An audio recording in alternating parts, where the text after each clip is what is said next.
In San Francisco, California, voters approved a law that will tax landlords $5,000 per unit if they decide to keep their properties vacant. I'm Tony, and this is Real Estate Investing and Landlord News.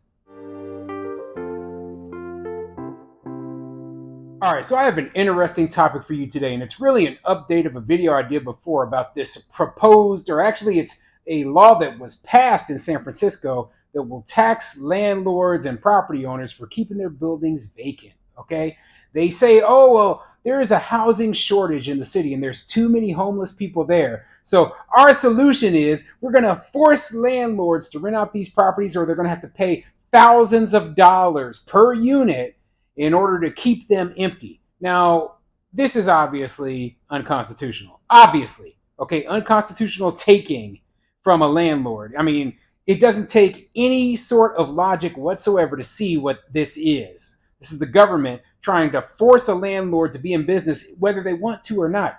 So, as a property owner, it should be my property rights to leave my building 100% vacant if I see it fit, okay? If I believe that I don't want to rent it out, I don't want anyone up in there, well, I should be allowed to do so. And me having to pay a special penalty for that is wrong. It's just dead wrong. And I hope that this sort of thing gets just tossed out by the Supreme Court. Any landlord who has to pay this sort of fine is able to sue for damages, etc. I can't believe that they actually think this is a good idea, that they think that this is somehow going to improve the affordable housing crisis in that city. The crisis is actually caused by these stupid laws. Why is it? Because simply put, right, the more laws, the more rules, the more regulations you put on top of property owners, on top of builders and developers, etc., the less housing stock is going to be available. Everyone can see that. Why? Because no one wants to deal with all that garbage. No one wants to deal with this nonsense. This is why people don't want to build within the city of San Francisco. If you built a 100-unit property in the city of San Francisco and then you decided, well, I want to keep 10 of the units vacant, well, you're paying taxes on that, so that they can throw the money into their general fund and spend it on some BS garbage? No. Why would any business owner even consider that? Okay, instead they're going to build somewhere where there isn't such a law, and the affordable housing crisis in the city is only going to get worse. Or you're going to see a exodus of people as the population begins to decline because housing is too expensive. There's not building any new housing, and the city apartments, etc., that are already there are going to fall into disrepair because landlords are losing money. Okay, why do they not understand there's going to be unintended consequences of this sort of thing? Not only that, but do you really think a lot of landlords are just going to sit around and just take paying that tax? No, they're going to either put a tenant up in there or figure some way around the law. Okay, they're going to figure some way. They're going to look for that exception to the law that makes them still be within compliance. Okay, and I already have a good idea of what that's going to be based on the exceptions that they list in this article. So before I get into the article, go ahead, hit the like, subscribe button, maybe leave a comment down below. Let me know what you think. Do you believe that a vacancy tax will actually help increase the amount of affordable housing within the city of San Francisco? Do you think it will help decrease homelessness?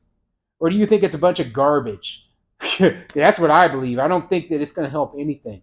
I think that at the end of the day, housing prices are not going to decline because of this law. I don't think that more housing is going to be available because of this law. The only thing I think it's really going to do is it's going to punish good property owners and good landlords who otherwise are doing everything right, paying their property taxes, keeping their buildings in good shape, etc., right? It's going to punish those guys and force them into a position where they are losing money. And that's dumb. That is so dumb. So let's get into this article and see what it says. This article is coming from finance.yahoo.com, and it's a repeat of a article from Fortune magazine. It says San Francisco could get 90% of its homeless off the streets with the country's fiercest housing speculation tax, but landlords are already fighting it tooth and nail. Just by the title of the article, you can tell that the author has no clue why are landlords fighting this sort of law? I don't understand why they just aren't on board. I mean, it's a tax against speculation. No, it's not a tax against speculation. Okay? You really think that if a landlord was a speculator, or if a developer was a speculator, why would they be leaving their unit vacant for a long period of time? Nobody buys a property that doesn't cash flow and then just takes 20 years of losses keeping the place empty so that they can sell it at a profit 20 years later. That's dumb. Okay? Most landlords, we expect to make money off of appreciation, but we need the cash flow to keep the building afloat until we get that appreciation. And that's why we have the rental income coming in. But anyway, let me get into this article. I'm going to rip this thing apart. Okay. Most cities have homeless problems and lots of vacant housing units, but everything is magnified in San Francisco. Last year, there were 7,700 people living in shelters or on the streets in the city by the bay, according to city figures. Meanwhile, there were more than 60,000 vacant units at the end of 2021, according to a policy analysis from last fall, although that figure included newly built apartments and those awaiting sale. Enter the vacant home tax. This week, San Francisco formalized a voter-approved law, also known as Proposition M, to crack down on owners of multifamily units that let them sit vacant. The law, which goes into effect in January, could push as many as 7,000 units on the market, according to city estimates. That would be literally 90% of the city's homeless getting housed based on the above data. Problem solved? Question mark. No. Okay. Simply put, if every single unit that they claim, all 7,000 plus units, are brought onto the market, they're not going to go to the homeless. That's the first problem right there. Your thought that, oh, well, all the homeless could be housed. Well, if I have a unit that normally rents for, $5,000 a month, I'm not going to give it to some hobo living on the street who uses crack cocaine. Okay. That's not going to happen. Hobo ain't even got a job. So this person is not going to be housed in my unit. Instead, what I imagine would be, you might be able to get some people, with good high incomes who wanted to live in the city but were unable to find homes to move in. But that's the best case scenario. That is the best case scenario. Some of these units, I brought up this topic before when I was talking about rent control in New York City, right? So some of these units are in such disrepair and will cost so much to bring up to date, to update them and modernize them, that it would never be worth it based on the rent increase that these landlords could charge, because San Francisco has rent control too.